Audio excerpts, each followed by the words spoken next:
Ram Ram everyone, welcome to Enthusiastic Spiritual Series. Let's welcome Shiv Kumar ji to give us a discourse on Bhagwat Geeta based on Swami Ramanand teachings. Thank you all for joining us today. Welcome Bhaiya. Shri Ram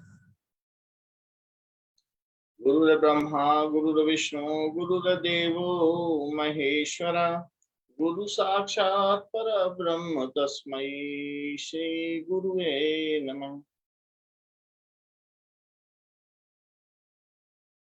Ram Ram to everybody joining this session. We are at Transcendental Knowledge, Sankhya Yoga, Chapter 2, Verse 2.35.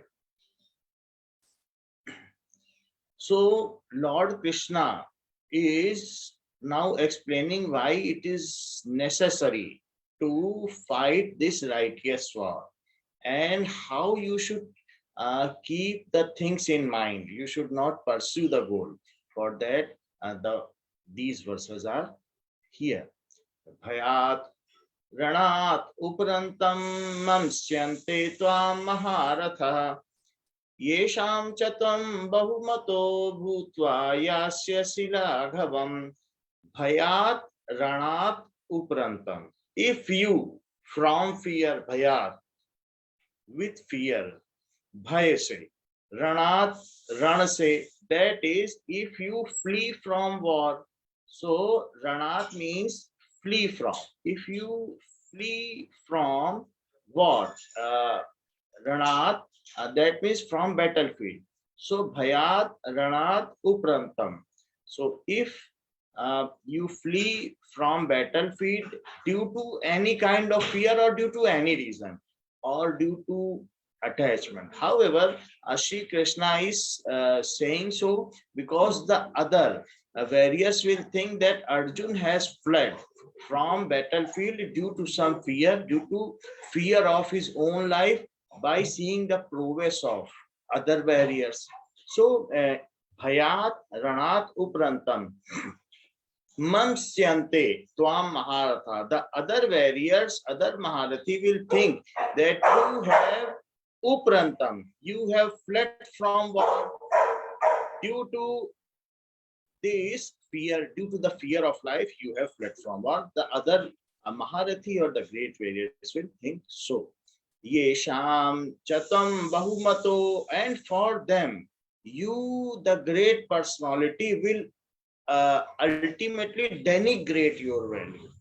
Yesham chatam bahumato, you are bahumato, you are highly esteemed to those, and ultimately, bhutva, you will become yasyasi laghavam, you will become denigrated, you will lose your esteem, you will lose your prestige for them.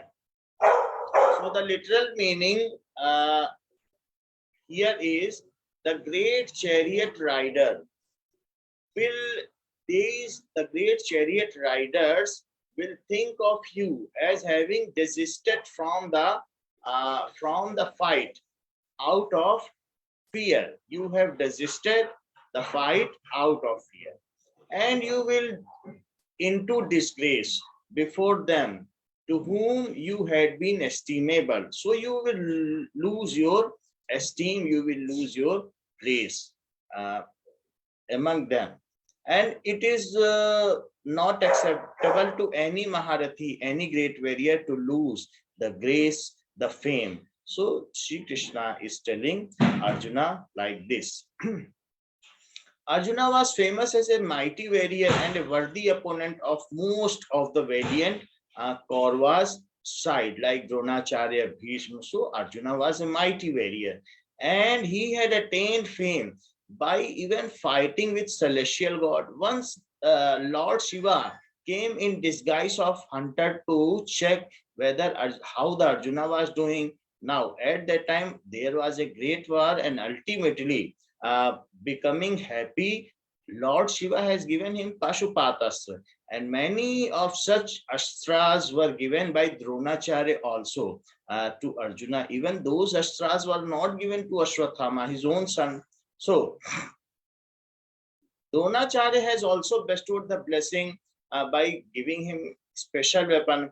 And just before the start of battle, if Arjun is retiring from the battlefield, then these gallant warriors wouldn't know that affection is the reason, or attachment is the reason due to which Arjuna has fled, and ultimately he will consider Arjuna as a cowardice and assume that he has attained, abstained from the war due to the dread of their prowess. The meaning is there, the other meaning is there. Whatever situation comes in our life, we should face it. We should not abnegate it. We should not deject it. And we should face it as it is bestowed to us by our God, by the master of our evolution. So, whatever condition is there, we should not wail. We should not weep for that. Happily, we should accept it and face it. And we should not keep any goal that after this we will achieve this. That is this uh, material world, in physical world. Keeping any goal will ultimately produce karmic reactions. So we should not go for that. If we do this, then we will get this in celestial, this uh, physical world. We should not have any goal. Because if we are doing karma with then with some goal, then it produces karmic reaction, and ultimately we get entangled in this loop of karma and karmic reaction. So we should do our work for our evolution. We should do our work as a duty, as a offer, as a surrender to the feet of God. We should not do that so that it produces some benefits for us. Such kind of selfishness is not needed for a spiritual person. We should do work for, because work it's that is work is having its own enjoyments, its own satisfaction, and if we do it for God, so it will encash us a higher level of that is evolution, and it gives us a pace in evolution. So we should work like this, should not keep, and even we should not judge that I have done and I have got this thing, and the other person has done the same work and has got that much thing. That is, everything is invigilated by God, and these tougher questions, if tougher situations comes in our life, we should not abnegate it, accept it heartily, and it will surely evolve us in a greater manner. So such should be the outlook, point of view about day-to-day situations in our life. And Gita is mastering us about how we should live, how should we should outlook the situation or day-to-day conditions.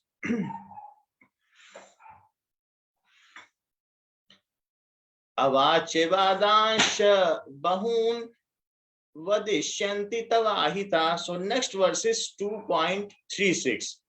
Avachevadansh bahun vadishyanti tavahita nindas tastva samarthyam tato dukhtaram tu kim.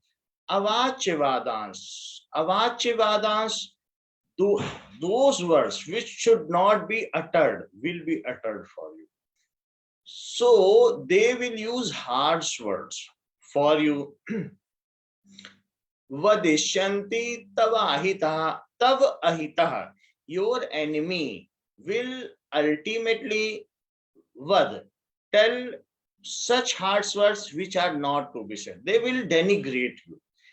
Nindas tava samarthyam, and they will also denigrate by lowering your potential. Nindah tav samarthyam. Your capacity, your potential will be judged in a lower scale.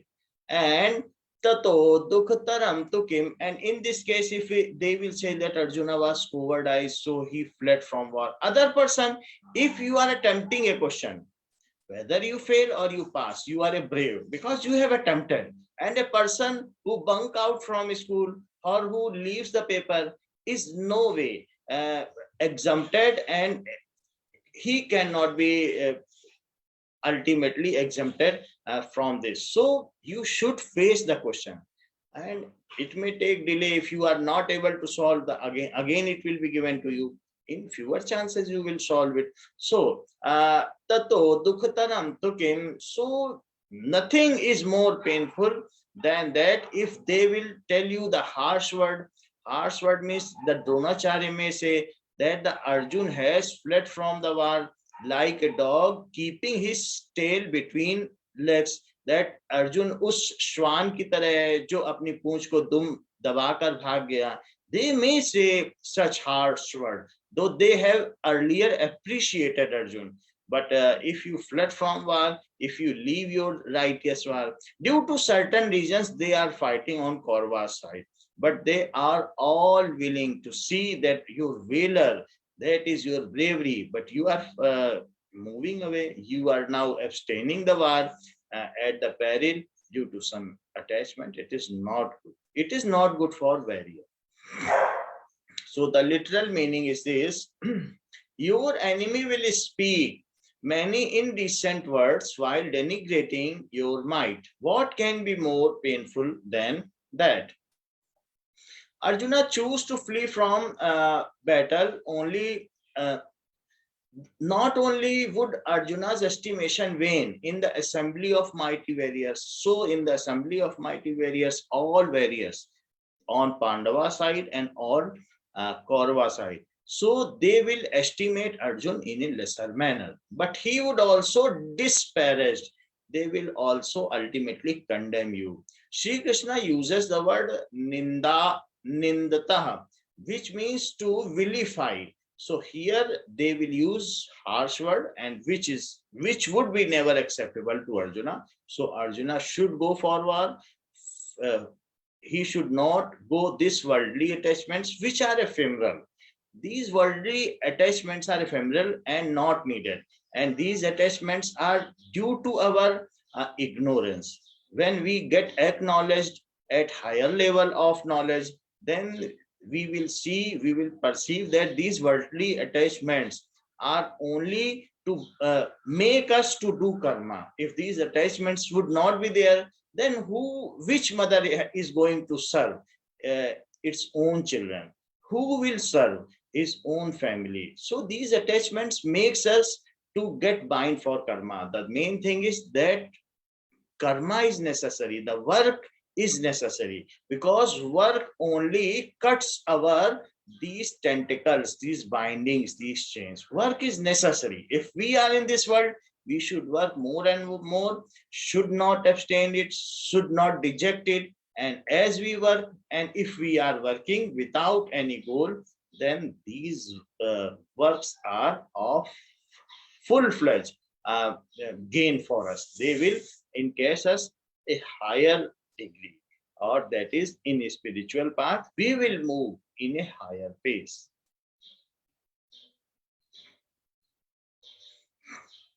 Next verse is 2.37. Hato va prapsyasi swargam jitva va bhokshase mahim tasmat uttishta kaunteya yuddhaya krita nishchaya.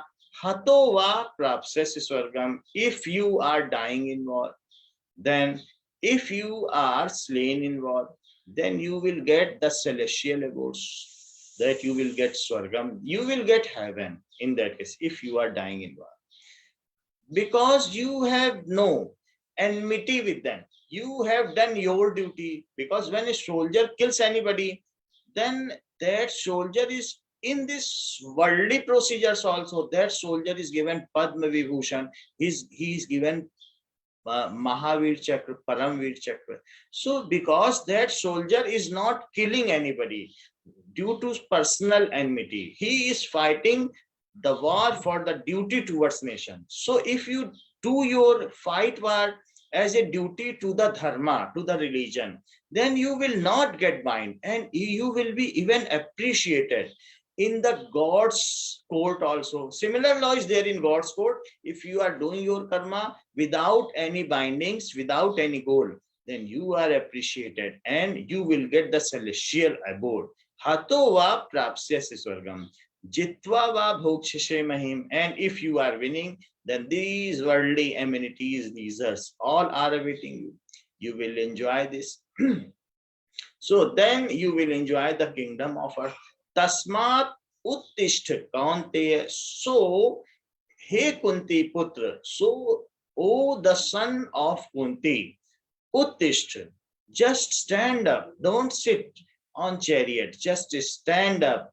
Kaunteya, tasmat, so, just stand up. O Kaunteya, yuddhaya krit nishchaya, get determined that I have to fight righteous war and go and ultimately indulge in this war. So the literal meaning is that either by being killed you will attain heaven, or by winning you will enjoy the earth.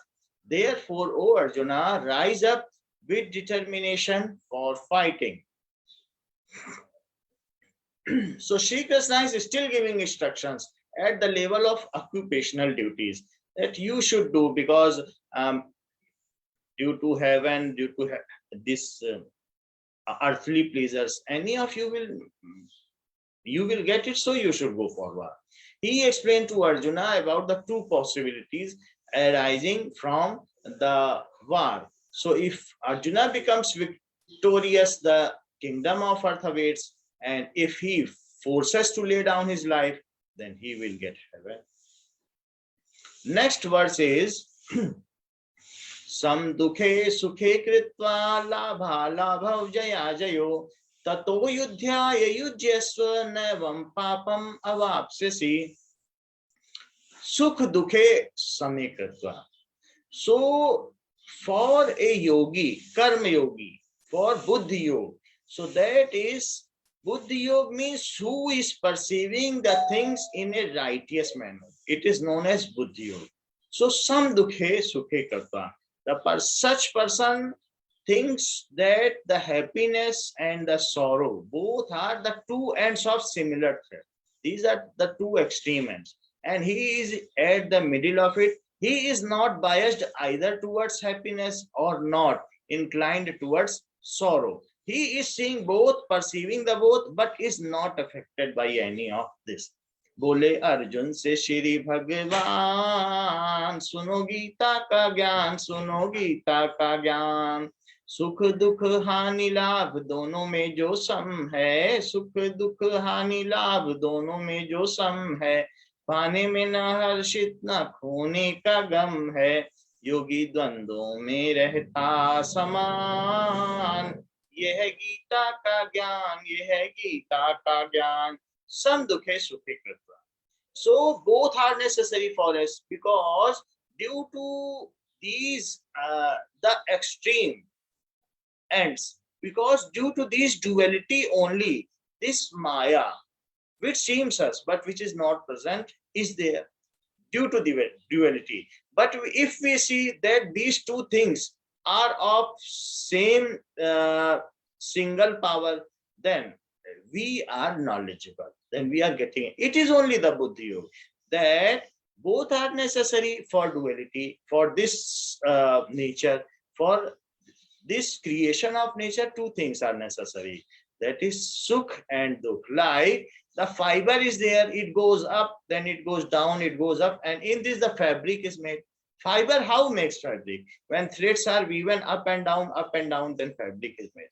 If you see some arch, so if you see some mihrab, then one brick is laid in such a manner and other brick is laid in opposite manner, then this brick, then this brick. So opposite bricks, when these are equanimous, so in such a case they can take the load of a tall structure. So this nature is also standing, or it is exhibiting or behaving like this. But a buddhi yoga, a person having buddhi yoga or knowledge, sees that only these are necessary to create a duality. So to create that is false world, and to make us to do work, because these, when we are in sorrow, then it only compels us to do for happiness. So such is the thing.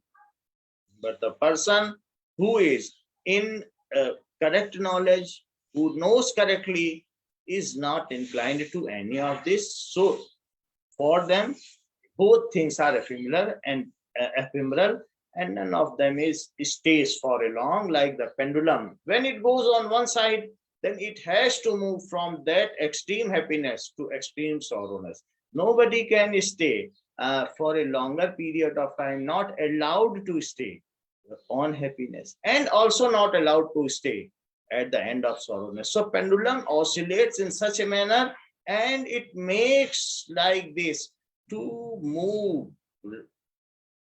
many times repeatedly from equilibrium state, from mean position. Pendulum when moves to extreme and from one to other, it moves from the center point. So that is the ultimate happiness, that is the anandam.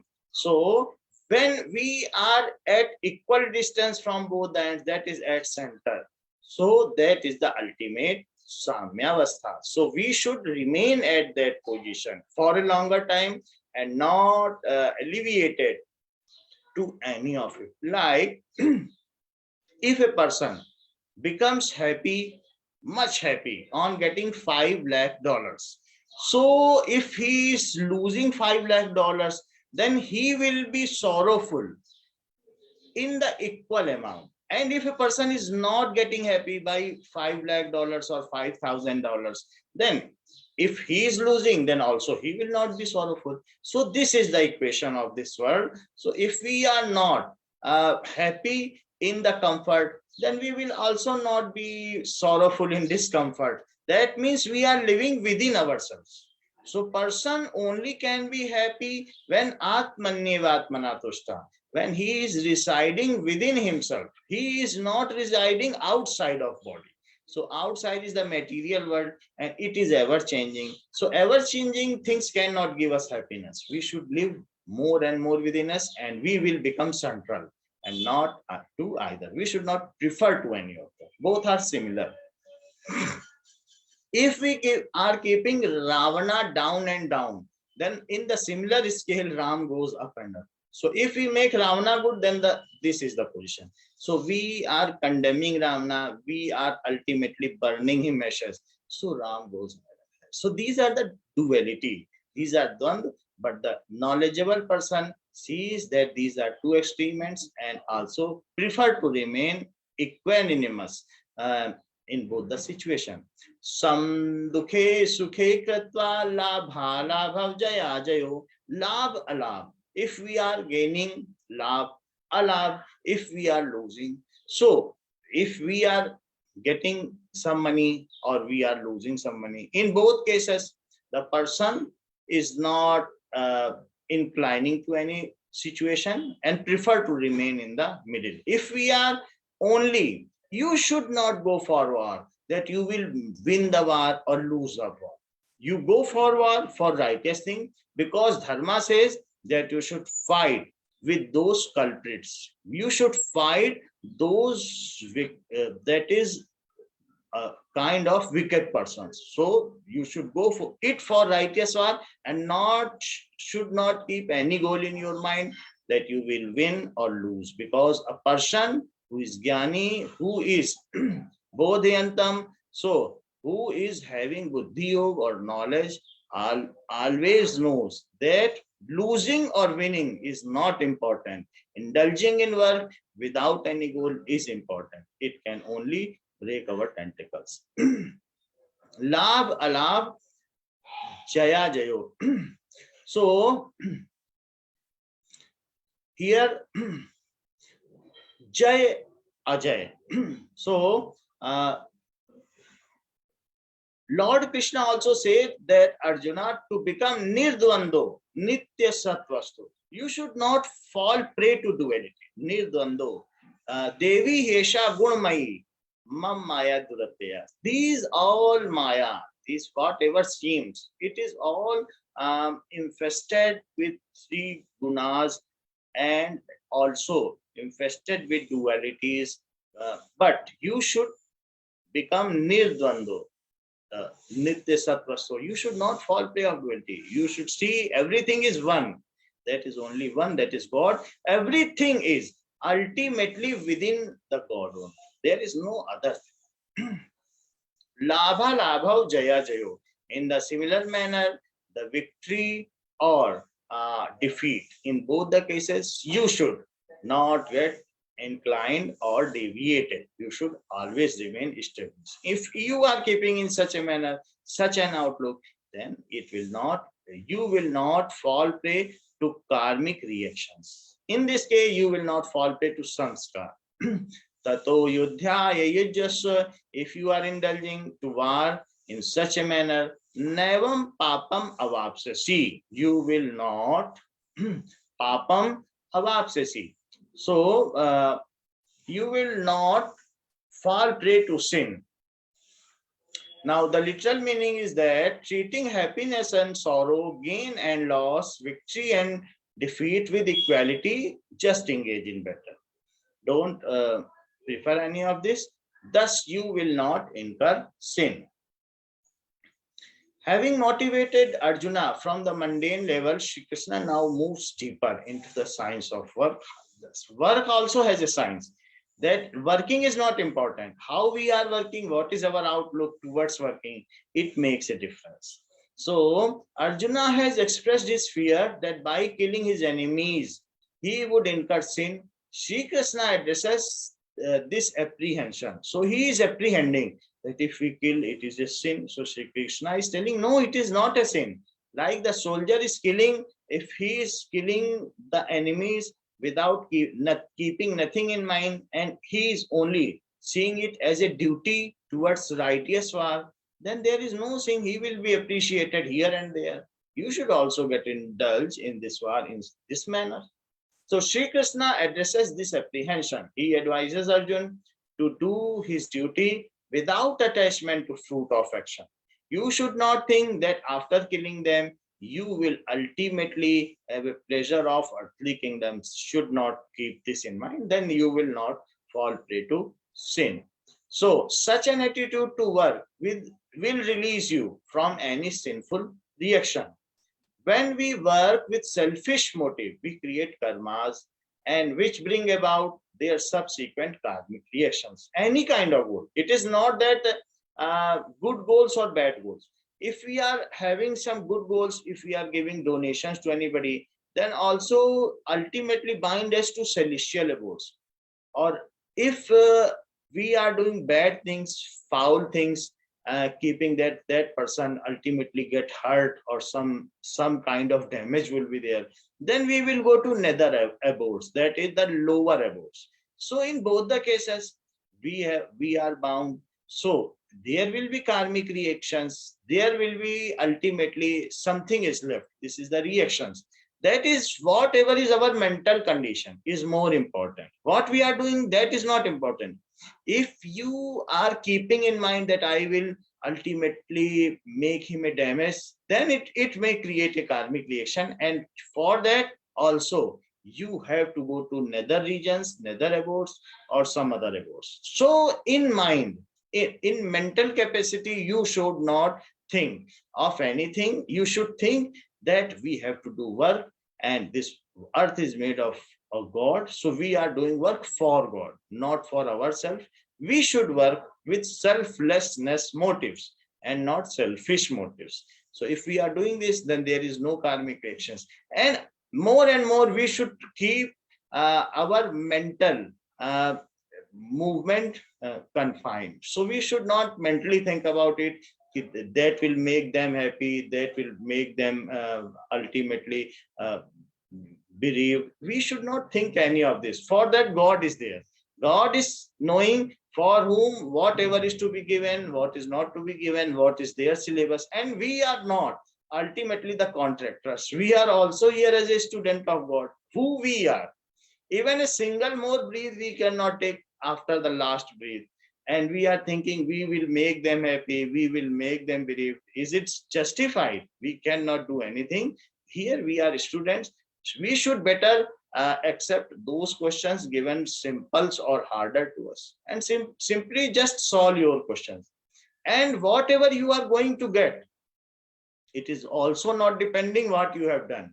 God knows what to be given, what should come in your plate after you have taken the last bite. So that is also decided. Goals are not decided by us. It is also decided. So better not to go for them.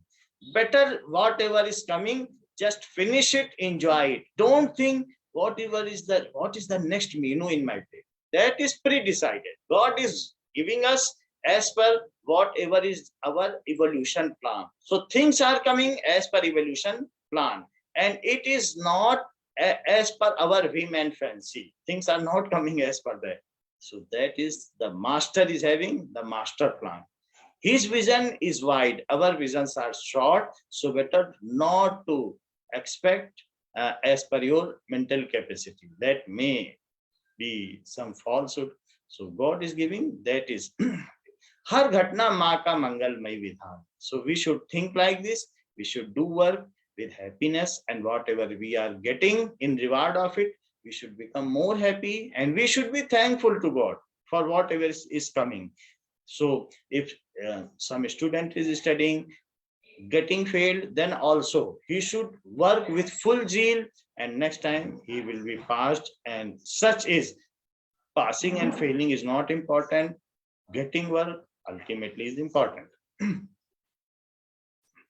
So if we do good deeds, you will go to celestial abodes. If you do bad deeds, then the nether regions. This is so. So we are getting either material rewards or celestial abodes. So these are the karmic reactions. Better quit any kind of samskar and tell any kind of mental attachment. We should simply get attached to day-to-day duties, and Arjun should get attached to righteous war. So in this Sankhya Yoga, the transcendental knowledge, the Shri Krishna is explaining it beautifully, that how should be our outlook towards life. This is our primary and most important part, that how we should do our duty.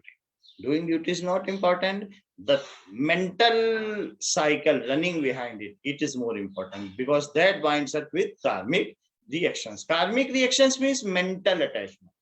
So though we are doing with our physical organs, that our karmendriya, but most important is our mental attachment or mental thing. We should get us free from that. Now our sister Geeta Jaiswal will recite bhajan for us.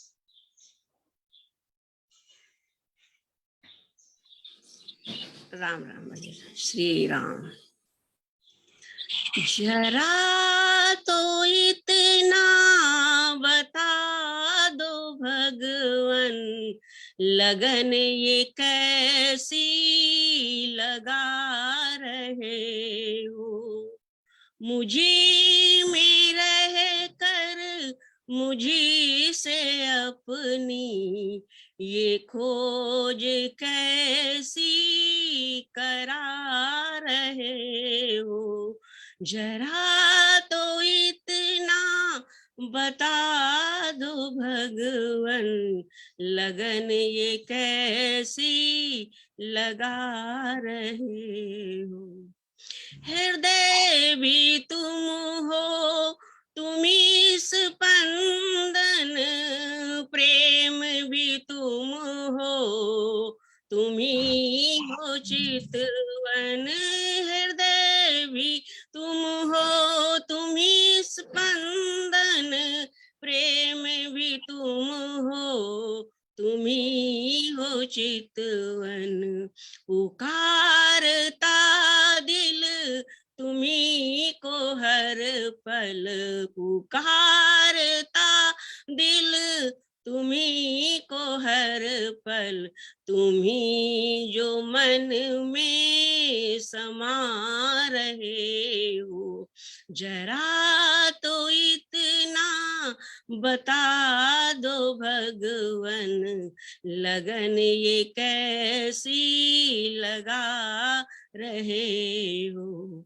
प्राण भी तुम हो, तुम्ही हो प्रियतम, नैन भी तुम हो, तुम्ही हो मधुबन.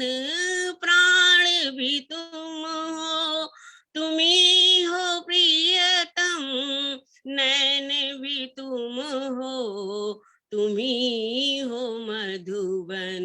तुम्हें पुकार तुम्ही को ढूंढूं, तुम्हें पुकारूं, तुम्ही को ढूंढूं, अजब ये लीला करा रहे हो, जरा तो इतना बता दो भगवन, लगन ये कैसी लगा रहे हो।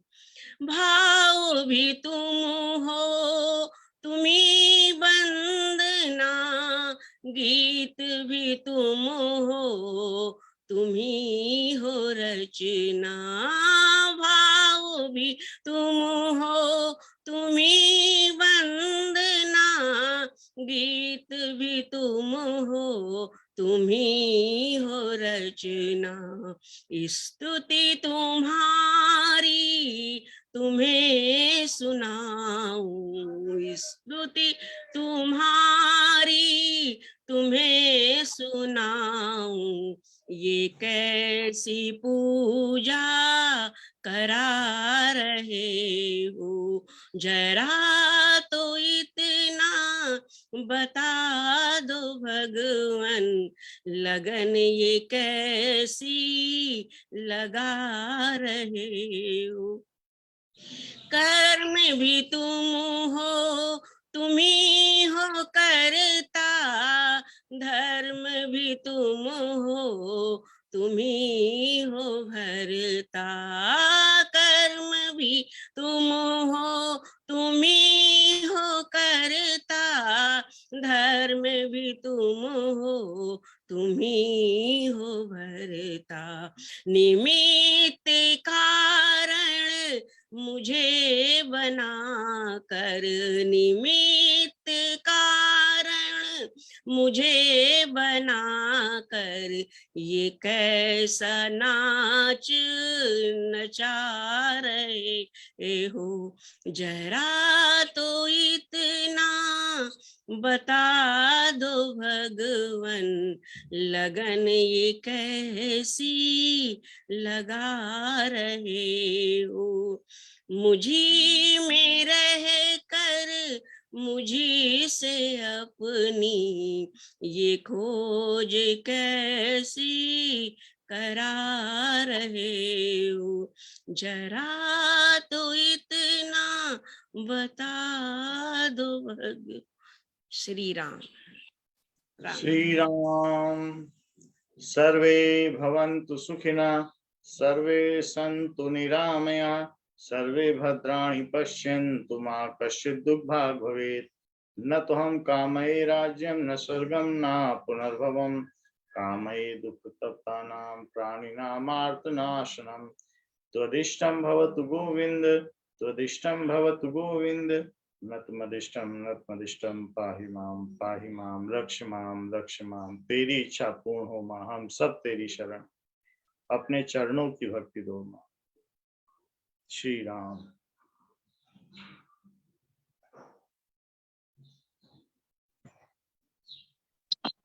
राम राम शिव कुमार। राम राम श्री चरण स्पर्श। राम राम सबको भाई, बहुत सुंदर। राम राम। गीता बहुत अच्छा भजन। राम राम प्रिया बहन। Ram Ram aunty. Ram Ram aunty. Thank you, Bhaiya, for the wonderful session. And thanks, Geeta ji, for the beautiful and melodious bhajan. And thank you all for joining today. Thank you.